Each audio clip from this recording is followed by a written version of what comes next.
मुल्क की हुकूमत।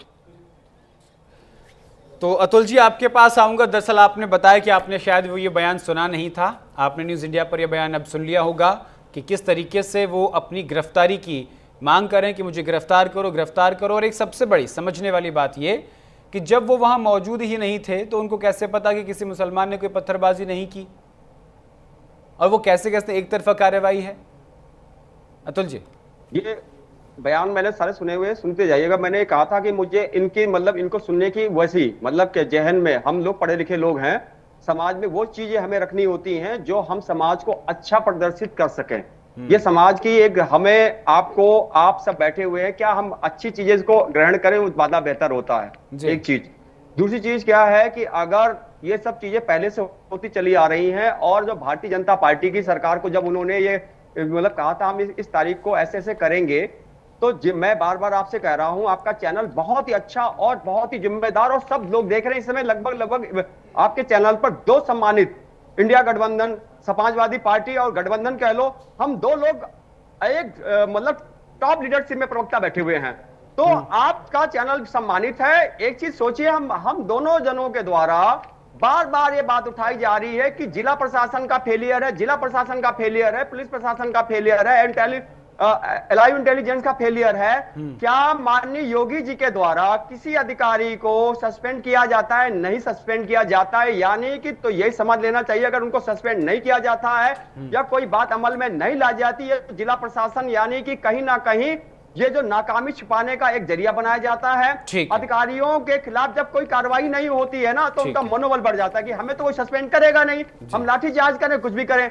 ये नौबतें नहीं, लाठीचार्ज करें मतलब लाठीचार्ज तो तभी होगी ना, तब उपद्रवी उपद्रव फैलाएंगे। अरे भाई घटने चाहिए गौरव जी, अगर ये घटना, अगर इस ठीक प्रकार की है घटना सर, समय कम है, माफी के साथ मैं आप करूं, समय कम है। उमाशंकर जी एक 30 सेकंड में अपनी बात पूरी कर दीजिएगा, आप बात रखना चाह रहे हैं अपनी, समय कम है प्लीज।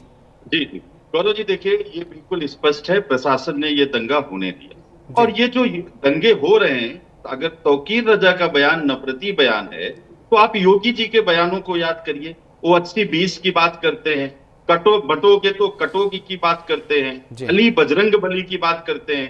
क्या ये दो हिंदू और मुस्लिम के बीच नफरत फैलाने का काम स्वयं उत्तर प्रदेश के मुख्यमंत्री योगी आदित्यनाथ जी नहीं करते हैं? ठीक है सर, ये वही नफरत है जो योगी जी ने फैलाई जब वो मुख्यमंत्री नहीं थे, तो उनके ऊपर दंगे के मुकदमे दर्ज हुए।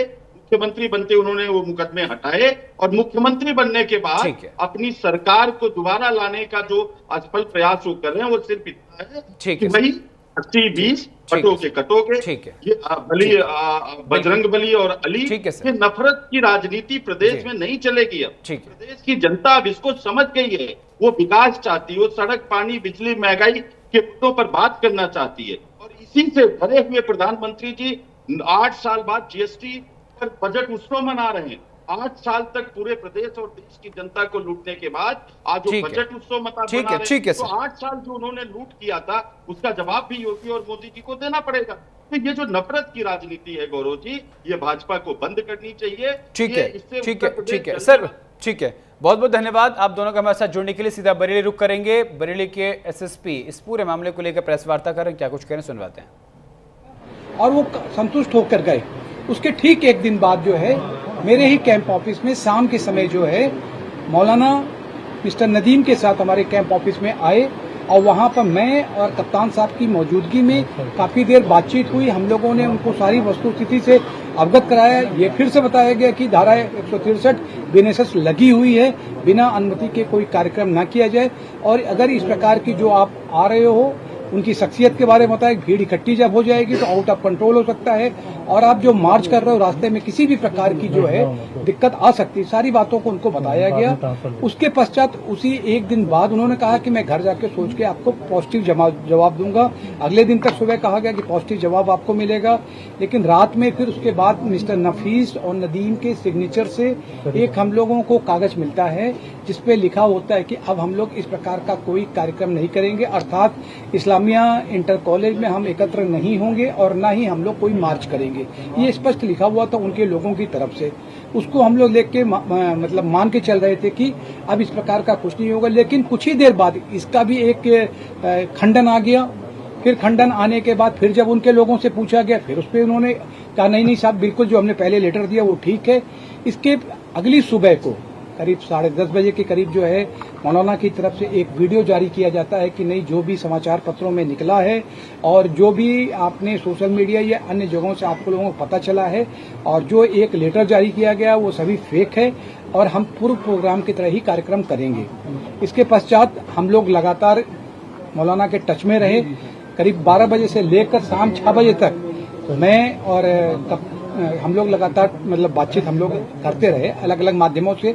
बातचीत करने के पश्चात जो है कि ये हम लोग ने फिर कहा था कि अगर किसी प्रकार से आप इस चीज को मना कर दीजिए क्योंकि धारा आपने अनुमति कोई नहीं लिया है, उस पर कोई रिस्पांस नहीं मिला। और अचानक ही जब जुमे की नमाज जब हो गई थी और उसके बाद 80 से 90% लोग जो है वो अपने अपने घरों को चले गए थे क्योंकि उसके पहले हम लोगों ने एक फ्लैग मार्च भी किया था और उस फ्लैग मार्च के माध्यम से और social media, print media, electronic media के माध्यम से भी एक मैसेज दिया था कि धारा लगे होने की 163 देने से इसके बारे में हम लोगों ने बाइट भी दिया था, सबको बता दिया गया था और सभी लोगों से अपील भी निकाली गई थी कि सभी लोग जो है जनपद में शांति व्यवस्था बनाए रखने में जिला प्रशासन, पुलिस प्रशासन का पूरा सहयोग करें। इसमें सभी लोगों ने सहयोग किया, लेकिन कल जुमे की नमाज के बाद जहां 80 से 90% लोग अपने अपने घरों को वापस चले गए, उसी में कुछ लोग ऐसे थे जो लोग की नमाज के बाद और कुछ अन्य लोग वहां पर आ गए और उन्होंने एकत्र होकर जो इस्लामिया इंटर कॉलेज वहां पर जाने का प्रयास किया और उसके पश्चात जो है प्रयास करने में उन्होंने जो हमारी पुलिस फोर्स थी, हमारे मजिस्ट्रेट थे, उनके साथ धक्का मुक्की करने की कोशिश किया है। और जब एक कह सकते हैं कि आउट ऑफ सिचुएशन या कह लीजिए कि उन्होंने माहौल खराब करने की कोशिश किया, कानून और शांति व्यवस्था की स्थिति बिगाड़ने का प्रयास किया, तब पुलिस ने बल प्रयोग करके उनको वापस उनके घरों में भेजा।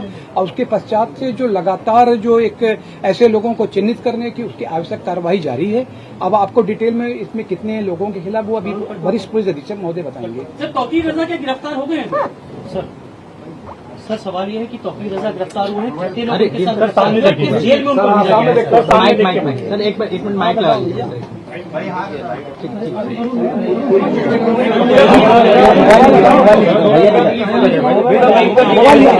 टाइमलाइन के हिसाब से पूरा ब्रीफ कर दीजिए।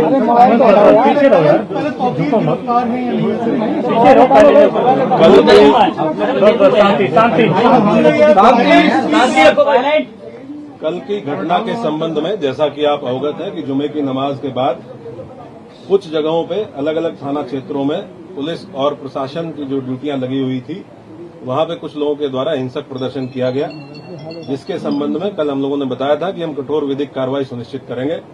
उसमें हम लोगों के द्वारा अब तक कुल 10 FIR दर्ज की गई हैं, जिसमें थाना कोतवाली में 5 FIR दर्ज की गई है, थाना बारादरी में 2 FIR दर्ज की गई है, थाना किला प्रेमनगर और कैंट में 1-1 FIR दर्ज की गई है।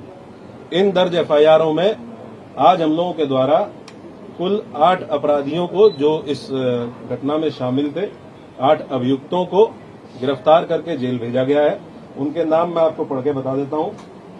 मौलाना तौकीर रजा, सरफराज पुत्र सलीम, मनीफुद्दीन पुत्र जरीफुद्दीन, अजीम अहमद पुत्र नसीम अहमद, मोहम्मद शरीफ पुत्र मोहम्मद अहमद, मोहम्मद आमिर पुत्र मोहम्मद जाहिद, रिहान पुत्र राजू और मोहम्मद सरफराज पुत्र समीम।